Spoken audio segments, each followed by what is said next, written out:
Well, it's a beautiful morning and I'm out on the water having a bit of a fish. I'm actually in a new waterway, one that I have never been in before. So I thought this would be a great opportunity to run you through how I set up my boat when I'm going for a fish, particularly when I'm fishing in a new waterway, because it means I've probably got a little bit of extra gear because I'm not sure what I'm going to encounter. So today's a great opportunity. I'll run you through my rods, my reels, my safety gear, where I keep my tackle, where I keep my eskies, and if I catch a fish, how I store that. So there's a fair bit to cover, but first, as always, it's time for a fish.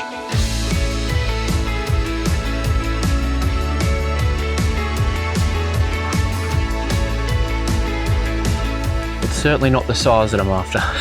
See, mate. The first things first is I've got to grab a rod, and you'll see this system that I've got set up here. I've just got some rod holders that you can pick up at any of those big tackle stores. And the idea behind this is when we're traveling, particularly in a little bit of chop, my rods are tucked away and they're nice and secure, and you can see that they're not going anywhere when we're traveling, which is super important. These are quite expensive rods. Fishing gear it's an expensive sport, and the last thing you want to be doing is having these rattling around and bouncing on the side of the gunnels and potentially putting a little crack in it. Aside from that, however, when it comes to actually choosing a rod, which I've got to do now, I'm going to go for that one. It's just a matter of coming over, picking that out, and then if you want to swap, it's a super simple system. You just grab them out like that. I'm big on making sure everything's tucked away nice and neat, and that's a really good way to do it when it comes to your fishing rods. Well, you'll notice that the casting deck is completely free of anything really. I always have this area up the front nice and clean. Number one, this is where I want to be fishing. But number two, you just do not want things up here that you can trip on, which is super dangerous. But if we come down here, some of the items that I do have on the casting deck tucked away under the gunnel here are those items that you always need, particularly when you're fishing, and you need them quite quickly. So you'll notice here I've got a pair of pliers and a fish handling glove. And I've also got a rag, which is obviously super handy. And if I'm chasing a feeder fish, I've got that ruler. The reason I've got these here is because often when we need them, we're time poor. So you've either got to get that fish back in the water, you've got to unhook it, you might be dealing with wind and current and things like that. So it's always good just to have a handful of those items that you need, so you're not landing a fish and then going to the back of the boat, going through tackle bags. It just gets messy. So take your time, prepare them, put them under the gunnel there, and then you can fish. And when hopefully you catch one, which I'll show you soon, fingers crossed, I can show you how quickly I can get them, do what I need to do, and then back in the water. Now, one of the non-negotiables in my boat, well, in any boat of that matter, is where your safety gear is kept.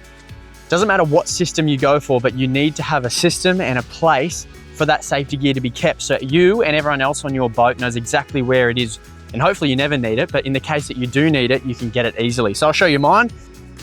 And in this singular waterproof bright yellow bag with my name and my boat rego on it, ready to go. And if you ever needed B-sheets, flares, extra batteries, torches, extra water, it's in here for anyone on this boat to use, and it always lives in that hatch.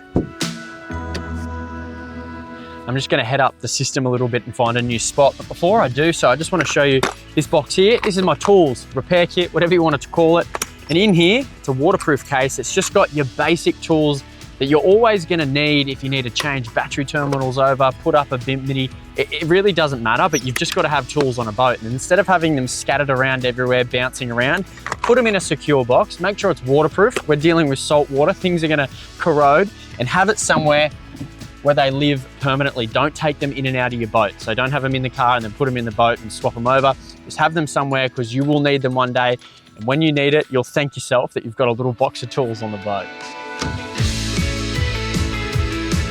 Now, like most anglers, I love to change my lure, change the technique that I use when I'm going fishing, which means having a fair bit of tackle on board, which means for you having a system in place to manage that tackle. I'll show you mine. I've got this bag that lives underneath the deck, super easy for me to get access to. It's a waterproof bag, which means if it rains or we get some spray, that doesn't matter. And then inside of that bag, I've got designated stowaways, as they're called, for the different styles of lures that I want. So it's not all just chucked in together. So these are my soft plastics. These are my top water lures, my hard baits. These are my jig heads. And the idea is that whatever I'm doing on that given day or that given time, I can just keep that box out on the deck if I need. And then when I want to change, I go in there and I know it's all in there. The other thing to remember is if you invite a friend on board, let's say you take a mate fishing, you know all your gear's in here and you don't have to worry about, oh, do you have my lures? Do you have my soft plastics at the end of the day? So whatever system you have, it doesn't matter. Just make sure you have one. So I'm gonna change this lure now. It's super easy for me to grab the exact jig head that I want.